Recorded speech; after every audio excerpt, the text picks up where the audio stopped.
সম্মানিত দর্শক, 2025 সনের 16 ডিসেম্বর তারিখে বাংলাদেশের যে বিজয় দিবস, এই দিবসে ভারতের প্রধানমন্ত্রী তার একটি টুইট বার্তায় তিনি এই 16 ডিসেম্বরের বিজয়কে ভারতের বিজয় এবং পাকিস্তানের পরাজয় বলে উল্লেখ করেছেন। দ্বিতীয়ত, তিনি ভারত এবং পাকিস্তানের যে যুদ্ধ, সেই যুদ্ধে ভারতের নিরঙ্কুশ বিজয়ে যারা বিজয়ী বীর সেনানী ছিলেন তাদেরকে ধন্যবাদ জানিয়েছেন। আর তার সেই যে টুইট বার্তাটি, যেটিকে এক্স হ্যান্ডেল বলা হচ্ছে ইদানিং, তো সেই এক্স হ্যান্ডেলে তার যে বক্তব্যটি, এটি সারা বাংলাদেশে রীতিমতো তোলপাড় তৈরি করে। সবাই বলার চেষ্টা করে যেটা কী ধরনের কথা। আমাদের মহান মুক্তিযুদ্ধ এবং আমাদের এই দেশে 90,000-এর চাইতেও বেশি পাকিস্তানি সৈন্য রেসকোর্স ময়দানে যে আত্মসমর্পণ করল, সেই আত্মসমর্পণের দলিলে ভারত স্বাক্ষর করেছে সেই যৌথ বাহিনীর, মানে মুক্তিযোদ্ধা এবং ভারতীয় বাহিনীর যে সম্মিলিত কমান্ড, সেই যৌথ কমান্ডের যিনি প্রধান ছিলেন তার নিকট, তো জেনারেল অরোরার নিকট। এটাকে নরেন্দ্র মোদী কেন অস্বীকার করছেন? কেন তিনি বাংলাদেশের নাম স্মরণ করছেন না? কেন 16 ডিসেম্বর বাংলাদেশের বিজয় দিবস তিনি বলছেন না? এটি নিয়ে কিন্তু বিতর্ক চলছে, এবং সে বিতর্ক আজকের নয়, এই বিতর্ক বহুদিনের পুরনো। এবং ভারত বাংলাদেশের যে মুক্তিযুদ্ধ, আমরা আমাদের দেশে বসে যে ন্যারেটিভগুলো তৈরি করছি, সেই ন্যারেটিভটি ভারতের মুখ থেকে কেবলই মাত্র বঙ্গবন্ধু তার স্বীকৃতি আদায় করতে পেরেছিলেন।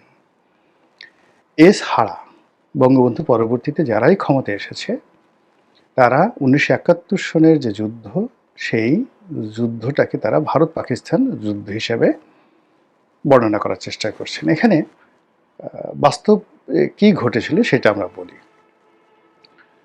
আপনারা জানেন যে ভারতের যে কমান্ড, মানে মিলিটারি যে কমান্ড, এটার দুটো বিভাগ রয়েছে। আমাদের যেমন ঢাকা আওয়ামী লীগ উত্তর দক্ষিণ, কিংবা ঢাকা জেলা বিএনপি উত্তর দক্ষিণ, কিংবা চট্টগ্রাম উত্তর চট্টগ্রাম দক্ষিণ, মানে যেই জেলা শহরগুলোতে বা বিভাগীয় শহরগুলোতে সংগঠন খুব বড় হয়ে যায়, তখন সেখানে দুটো ভাগে ভাগ করা হয়, উত্তর এবং দক্ষিণ।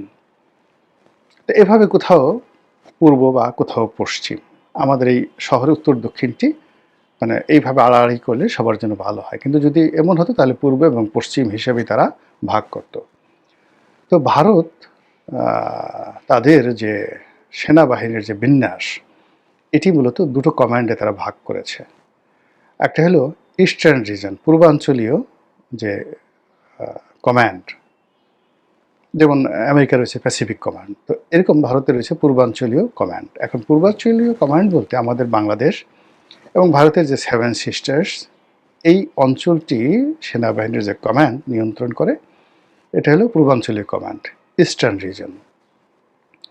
আর আরেকটি কমান্ড হলো ওয়েস্টার্ন রিজন, সেটি হলো কাশ্মীর, পাঞ্জাব, পাকিস্তান।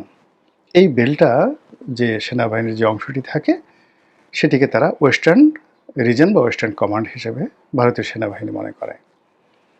তো বাংলাদেশে যে ঘটনাগুলো ঘটছিল, এর আগে ধরুন 1965 একটা যুদ্ধ হয়েছিল। তো সেই যুদ্ধে ভারত এবং পাকিস্তানের সেই যুদ্ধে পুরো যুদ্ধটাই ছিল ভারতের ওয়েস্টার্ন কমান্ডের মাধ্যমে। ভারত ভয় পাচ্ছিল যে যাকে বলা হয়, যদি ঢাকাতে পাকিস্তান সেনাবাহিনীর যে কমান্ড রয়েছে, এবং 1965-এ যাকে বলা হয়, যদি পাকিস্তান আর্মি চাইতো, এটি আসলে 24 ঘন্টার বেশি লাগতো না। যে ভয়টা ভারত করেছিল সেটি হলো যে এখানে তো ঢাকাতে প্রায় 1 লাখ সৈন্য ছিল, পাকিস্তানের 1 লাখ সৈন্য ছিল 65-এ। তো যখন পাঞ্জাব ফ্রন্টে যুদ্ধ হচ্ছিল, ওয়েস্টার্ন ফ্রন্টে যুদ্ধ হচ্ছিল, তখন ইস্টার্ন রিজনটা বলতে গেলে ফাঁকা ছিল, এবং এখানকার যত সৈন্য, ভারতের যত সৈন্য, তারা সব ওই পাঞ্জাব রেজিমেন্টে তারা সমাবেশ ঘটিয়েছিল। ওখানে ব্যাপক যুদ্ধ আইয়ুব খানের জামানাতে। তখন ভারত ভয় পেয়েছিল যে যদি পূর্ববঙ্গে তাদের যে মেশিনারিজগুলো আছে এটাকে ফরওয়ার্ড করে, তাহলে তো তারা ইচ্ছে করলে ভারতের যে 7 সিস্টার্স আছে এটাকে তারা বিচ্ছিন্ন করে দিতে পারে। এটাই হলো ওদের ভয়। আবার অন্যদিকে পাকিস্তান আর্মি চিন্তা করছিল যে তাদের যে কোনো মূল্যে পাঞ্জাব রক্ষা করতে হবে, যে কোনো মূল্যে করাচি রক্ষা করতে হবে, ইসলামাবাদ রক্ষা করতে হবে, পিন্ডি রক্ষা করতে হবে। তারা বাংলাদেশ নিয়ে চিন্তাই করেনি, একদম চিন্তা করেনি। তো এই অবস্থাতেই পাকিস্তান সেনাবাহিনীর এই যে বাংলাদেশ নিয়ে যেটা গা ছাড়া ভাব, এই কারণে আমাদের যারা রাজনীতিবিদ তারা ভয় পাচ্ছিলেন, বিশেষ করে যারা ভারত বিরোধী রাজনীতিবিদ, যে এই বাংলা যেভাবে অরক্ষিত অবস্থায় আছে, ভারত যদি জাস্ট একটু চোখ টিপ মারে তাহলে তো মানে আমাদের সিলেট, যশোর, বেনাপোল, কুষ্টিয়া, ভেড়ামারা এই সকল এলাকা ভারতের জন্য দখল করা ওয়ান্টুর বিষয়। ফলে 1965-এ যে একটা মনস্তাত্ত্বিক যুদ্ধ হয়ে যায় বাঙালির মধ্যে, তখন থেকেই বাঙালিরা চিন্তা করলো যে না, প্রথমে স্বায়ত্তশাসন, পরে স্বাধীনতার দাবি প্রবল থেকে প্রবলতর হতে থাকলো। আর ভারত যেটা ওই যে ভয় পেয়েছিল ওই সময়টাতে 7 সিস্টার্স পাকিস্তান দখল করে নিতে পারে, ওই ভয়টা তাদের এমন যাকে বলা হয় মানে পর্যায়ে পৌঁছলো যে যুদ্ধ শেষ হওয়ার পর 1965-এর যুদ্ধ শেষ হওয়ার পর ভারতের অর্থনৈতিক অবস্থা খুব খারাপ, কিন্তু তারপরেও তারা সর্বোচ্চ অর্থ বিনিয়োগ করেছে এই পূর্ববঙ্গে, মানে পাকিস্তানকে বিচ্ছিন্ন করে দেওয়ার জন্য।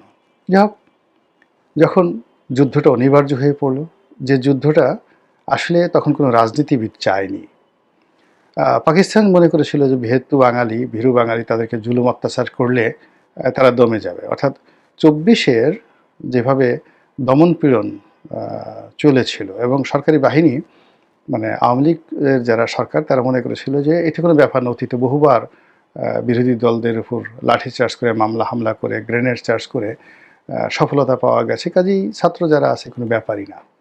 তো ওভাবে পাকিস্তান আর্মির একটা দম্ভ ছিল যে সেই 1947 থেকে একেবারে সেই 1970 সন পর্যন্ত তারা প্রত্যেকটা বারই বাঙালিকে দমন পীড়ন করেছে এবং অত্যন্ত শক্ত হাতে সব কিছু দমন করেছে, ইচ্ছা মতো মেরেছে, কেটেছে, তার কোনো যাকে বলা হয় প্রতিবাদ হয়নি। ফলে 70-এর নির্বাচনে আওয়ামী লীগের ভূমিধর বিজয়ের পরে যখন অপ্রত্যাশিতভাবে, যেটা পাকিস্তান আশাই করে নাই, শেখ মুজিব বঙ্গবন্ধু তিনি যখন সরাসরি পাকিস্তানের প্রধানমন্ত্রী হইতে চাইলেন, এটা মানে তাদের কাছে একটা বজ্রপাতের মতো মনে হলো যে তাকে আমরা একটা প্রাদেশিক সরকার গঠন করার সুযোগ দেয়নি 1954-এ, তাও আবার হোসেন সৈয়দ সরওয়ার্দীর মতো মানুষকে, আতাউর রহমান সাহেবের মতো মানুষকে।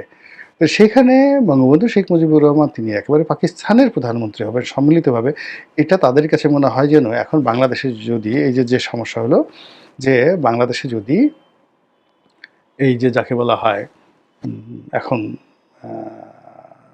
এই যে এনসিপির যে কোনো একজন নেতা সার্জিস যদি এখন প্রধানমন্ত্রী হতে চান, এটা তারেক রহমান সাহেবের ইগোতে যেভাবে লাগবে, বা একেবারে হয়েই যান, যদি হাসনাত বা সার্জিস যদি হয়ে যান, মাহফুজ যদি হয়ে যান, তাহলে শেখ হাসিনা, বেগম জিয়া, তারেক রহমান সাহেব, এমনকি জামাতের আমির দেখবেন যে গলা জড়াজড়ি করে কান্নাকাটি শুরু করবে, এক হয়ে যাবে। এটা কি হলো? 70-এ বঙ্গবন্ধুর ওইভাবে ব্যাপক জনপ্রিয়তার কারণে পুরো পাকিস্তানে রীতিমতো সেনাবাহিনী থেকে শুরু করে সিভিল ব্যুরোক্রেসি এবং পলিটিক্যাল যারা এলিট তাদের মধ্যে রীতিমতো ভূমিকম্প শুরু হয়ে গেল। ফলে তারা ধৈর্য হারিয়ে 1971 সনের 25 মার্চ তারিখে তারা এই বাংলাদেশে যে বর্বরতা চালালো, এর ফলে যুদ্ধটা অনিবার্য হয়ে গেল। তো সেই যুদ্ধটা কিন্তু ঢিমে তালে একেবারে ডিসেম্বর মাসের 6 তারিখ পর্যন্ত চলছিল। আর 6 তারিখে যখন দেখলো যে পাকিস্তান তো এমনি এখানে আসলে তারা হতাশ ছিল, বিভিন্ন কারণে হতাশ ছিল, এর মধ্যে ভারত সরাসরি যুদ্ধে না জড়িয়ে অস্ত্র দিয়ে বিভিন্নভাবে দিয়ে এবং গ্লোবালি মানে পাবলিক রিলেশন করে, জনসংযোগ করে ইন্দিরা গান্ধী পুরো বিশ্ব জনমতটাকে পাকিস্তানের বিরুদ্ধে নিয়ে গিয়েছিল। তো ওই অবস্থাতে পাকিস্তান চিন্তা করলো যে বাঙালির কাছে এরকম একটা পরাজিত হওয়ার চেয়ে বরং ভারতের সাথে পরাজিত হওয়াটা বেটার। তখন তারা করলো কি, একসাথে ওই যে তাদের যে ইস্টার্ন রিজনের উল্টো দিকে যে ওয়েস্টার্ন রিজন আছে পাঞ্জাব, সেখানে তারা সরাসরি আক্রমণ করলো। ফলে ভারত এবং পাকিস্তানের সেই 1965-এর যুদ্ধের মতো 1971 সনে যেরকম একটা যুদ্ধ ওয়েস্টার্ন ফ্রন্টে শুরু হয়ে গেল ব্যাপক। এবং সেই যুদ্ধের ওসিলায়, যেহেতু ওখানে যুদ্ধ চলছে, সেই যুদ্ধের ওসিলায় এর আগে কিন্তু পাকিস্তানে মানে আমাদের পূর্ববঙ্গে ভারতীয় সৈন্য সমাবেশ করে, যেহেতু ওয়েস্টার্ন ফ্রন্টের যুদ্ধ হলো, সঙ্গে সঙ্গে ভারত পাকিস্তানের বিরুদ্ধে যুদ্ধ ঘোষণা করে ওখানে যুদ্ধ করলো আর এখানে শূন্য সমাবেশ করলো। আর এই 16 তারিখ থেকে ওই দিন 4-5 দিনের মধ্যে যুদ্ধের সমস্ত গতি প্রকৃতি পাল্টে গেল। পাকিস্তানের সেনাবাহিনী আত্মসমর্পণ করলো এবং তারপর ইতিহাস তো নানা রকম জটিলতা তৈরি করতে চায় না। বঙ্গবন্ধু তখন জেলখানাতে। তো বঙ্গবন্ধু যখন জেলখানাতে, তখন এই যে 6 তারিখে যে পাকিস্তানি সৈন্য এখানে আসবে, মানে ভারতীয় সৈন্য আসবে পাকিস্তানি সৈন্যের বিরুদ্ধে, এই জন্য মুজিবনগর যে সরকার, প্রবাসী সরকার, তাদের সঙ্গে তাদের একটা চুক্তি হয়েছিল তাজউদ্দিন সাহেবের নেতৃত্বে। তো সেই চুক্তিতে অনেকগুলো বিষয়াদি ছিল দেশের পররাষ্ট্রনীতি নিয়ে, আগামীতে কি থাকবে না থাকবে, ভারতের অনেকগুলো শর্ত ছিল এবং প্রবাসী সরকার তাদের কোনো ওয়ে ছিল না, তারা সেটা মেনে নিয়েছিল। তো যখন বঙ্গবন্ধু বের হলেন জেল থেকে, বাংলাদেশে আসলেন, আসার পর তিনি প্রথম যে কাজটি করলেন সেই কাজটি হলো একেবারে সোজা সেই করাচি থেকে তিনি চলে গেলেন ইংল্যান্ডে। এ কারণে তিনি বুঝতে পারছিলেন না যে আসলে কি হয়ে গেছে এই 9 মাসে জেলে থেকে, তিনি কিছুই বুঝতে পারছিলেন। তো তিনি যখন ইংল্যান্ডে গিয়ে টোটাল বিষয়টা বুঝলেন, তখন তার যে রাজনৈতিক প্রজ্ঞা দিয়ে তিনি বুঝলেন যে এখানে এমন কিছু করতে হবে যেটা just like a thunder storm, বজ্রপাতের মতো, প্রতিপক্ষ চিন্তা করতে না পারে। তো তিনি লন্ডন থেকে সরাসরি আসবেন বাংলাদেশে, কিন্তু সেটা না করে তিনি সরাসরি চলে গেলেন দিল্লিতে। তো দিল্লিতে গিয়ে তিনি ইন্দিরা গান্ধীকে একেবারে এয়ারপোর্টে বসে তিনি বললেন যে আমি আপনার মেহমান হব না, এখান থেকে যাব না, আপনি এখানে বসে আমাকে ঘোষণা দিতে হবে কবে মানে বাংলাদেশ থেকে আপনি সৈন্য প্রত্যাহার করবেন। এবং ইন্দিরা গান্ধী এরকম একটা পরিবেশ পরিস্থিতির জন্য, মানে লন্ডন থেকে শেখ মুজিবুর রহমান, বঙ্গবন্ধু শেখ মুজিবুর রহমান দিল্লিতে যাবেন, আউট অফ ইমাজিনেশন, কোনো কূটনৈতিক প্রোটোকল না, এটা জাস্ট উইদিন 12 ঘন্টার মধ্যে ঘটনা ঘটেছে। আবার তিনি কেন এসছেন, কি আসছেন, একজন বিরোধী দলীয় নেতা এখনও মানে কারাগার থেকে মুক্তি পেয়েই তিনি সেখানে আসছেন, কি বলবেন না বলবেন, মানে ওনার মতো একজন মেধাবী লোক এটা কল্পনাই করতে পারেন এরকম একটা ঘটনা। এবং তিনি যে ভাষায়, যে ব্যক্তিত্ব নিয়ে তাকে বললেন যে আপনার সৈন্যবাহিনী কবে হবে এটা না বলা পর্যন্ত আমি আপনার এই প্লেনে থেকে নামবো, নেমেছি কিন্তু আবার আমি উঠে যাব, আপনার মেহমান হবে না। তখন ইন্দিরা গান্ধী মুচকি হেসে বললেন যে আপনার যে জন্মদিন, সেই জন্মদিনই ভারতীয় সৈন্য চলে আসবে। এবং আমাদের দেশে আসলে দুটো যুদ্ধ হয়েছিল, প্রথম যুদ্ধ পাকিস্তানিদের সঙ্গে, আর দ্বিতীয় যুদ্ধ এই যে এয়ারপোর্টে ইন্দিরা গান্ধী এবং শেখ মুজিবের সঙ্গে ইন্টেলেকচুয়াল লেভেলের যুদ্ধ। এবং সেই যুদ্ধে বঙ্গবন্ধু যে কাজটি করে গেছেন এটি পৃথিবীর ইতিহাসে কেউ পারেনি। তারপর তিনি বাংলাদেশে এলেন। বাংলাদেশে আসার পরে যখন তার সামনে তাজউদ্দিন সাহেবরা ওই যে ভারতের সঙ্গে যে চুক্তি হয়েছিল সেই চুক্তির খসড়া দেওয়া হলো এবং তিনি সেগুলো দেখে ছিঁড়ে কুটি কুটি করে ফেললেন। এই কুটি কুটি করার ফলে তার কি হলো, তার মৃত্যুর সনদে তিনি স্বাক্ষর করলেন। ভারতের সঙ্গে তার ওই দিন থেকেই, মানে 1972 সনের 10ই জানুয়ারি থেকেই তার সম্পর্ক নষ্ট হয়ে গেল। এবং ভারতপন্থী যে সকল নেতৃবৃন্দ ছিলেন, ইনক্লুডিং আব্দুর রাজ্জাক, ইনক্লুডিং সেই যাকে বলা হয় তাজউদ্দিন আহমেদ, মানে মুজিব বাহিনী যারা নেতৃত্ব দিয়েছেন, প্রবাসী সরকার যারা নেতৃত্ব দিয়েছেন ভারতের পক্ষে, তাদের সবার সঙ্গে, এবং ইনক্লুডিং কর্নেল মানে জেনারেল এম.এ. ওসমানী, সবার সঙ্গে বঙ্গবন্ধুর একটা দূরত্ব তৈরি হয়ে গেল একেবারে জাস্ট 1 সপ্তাহের মধ্যে এই ভারতের দাবিদারি করা নিয়ে। ফলে তিনি বলতে গেলে নিজের মৃত্যুর যে দলিল সনদে স্বাক্ষর করার পরে বাকি যে কয়দিন বেঁচে ছিলেন সেই কয়দিন তিনি প্রাণান্ত চেষ্টা করেছেন, সারা পৃথিবী দৌড়ে বেরিয়েছেন, এমনকি তিনি পাকিস্তানে গেছেন, ভারতের সাথে জিদ করে তিনি জুলফিকার আলী ভুট্টোকে ঢাকায় এনেছেন। তিনি পাকিস্তানের বন্ধুত্ব নিয়ে তিনি প্রাণান্ত চেষ্টা করছেন মুসলিম বিশ্বের সাথে একটা সম্পর্ক গড়ে তোলার জন্য। তিনি আমেরিকার সাথে বন্ধুত্ব করার জন্য প্রাণান্ত চেষ্টা করেছেন। যেভাবে তার কন্যা কিন্তু শেষমেশ ভারতের কর্তৃত্ব থেকে বের হওয়ার জন্য তিনি একবার আমেরিকাতে, একবার চীনে, একবার ইউরোপে পাগলের মতো ঘুরেছেন, এমনকি রাশিয়াতে ঘুরেছেন, কিন্তু নিয়তি তাকে সেই কাজটি করতে দেয়নি। বঙ্গবন্ধুর একই অবস্থা। ফলে আজকে